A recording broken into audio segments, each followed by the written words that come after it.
লালি তোমার ভাইকে হাত ধরে স্কুলে নিয়ে যাবে, যে রাস্তাঘাটে দুষ্টুমি না করে। দুইজনে যখন বাড়িতে ফিরবে তোমাদের জন্য মাছ রান্না করে রাখবো। এখন স্কুলে যাও। ঠিক আছে মা, লালুকে আমি হাত ধরে স্কুলে নিয়ে যাব। কিন্তু লালু খুব দুষ্টুমি করে, আমার কথা শুনে না। আম গাছে ডিল মারে, পুকুরে ডিল মারে, কুকুর জানাকে মারে, ছাত্র ছাত্রীদের সঙ্গে মারামারি করে। এই বলে লালু আর লালি স্কুলে চলে গেল। তারা মনে মনে ভাবতে লাগলো বাড়িতে ফিরে মাছ দিয়ে ভাত খাব। লালি হাজার বারণ করা সত্ত্বেও লালু জঙ্গলের পথে চলে গেল। লালি বলল, আমি মাকে বলে দেব, তবুও চলে গেল।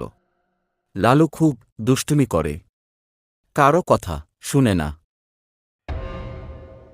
আমি আজ স্কুলে যাব না। আমি জঙ্গলের পথ দিয়ে সোজা চলে যাব আম গাছে। আম গাছের মাথার উপরে অনেকগুলো পাখির ছানা আছে, ওগুলো পেড়ে নিয়ে বাড়ি যাব। বাড়ি গিয়ে রান্না করে ওগুলোকে মচমচ করে খাবো। লালি যতই বলুক স্কুলে যেতে, আমি কি স্কুলে যাই?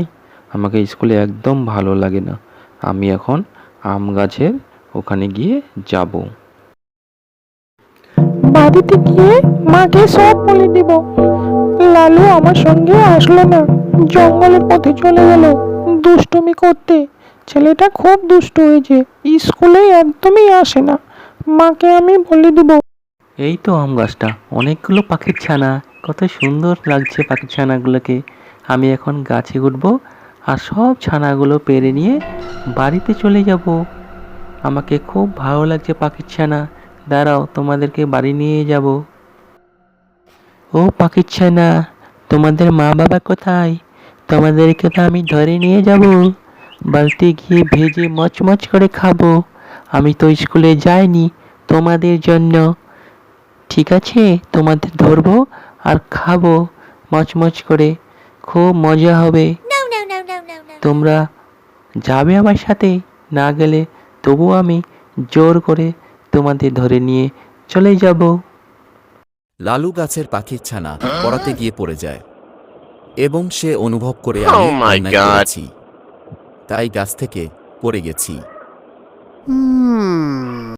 এই দিকে বাড়িতে ফিরে লালি দেখে লালু বাড়িতে ফিরেনি। ওর মা জিজ্ঞাসা করে, লালু কোথায়? লালি বলে, লালু স্কুলে যায়নি, জঙ্গলের পথে চলে গেছে। এই কথা শুনে মা আর মেয়ে মিলে জঙ্গলে খুঁজতে বের হলো।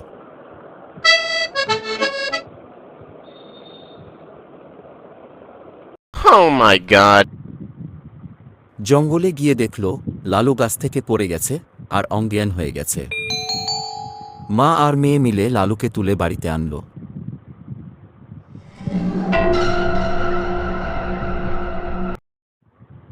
বাড়িতে এনে লালু 2 দিন পর ঠিক হয়। ওর মা লালুকে বুঝাতে শুরু করে, দুষ্টুমি করতে হয় না, বড়দের কথা শুনতে হয়।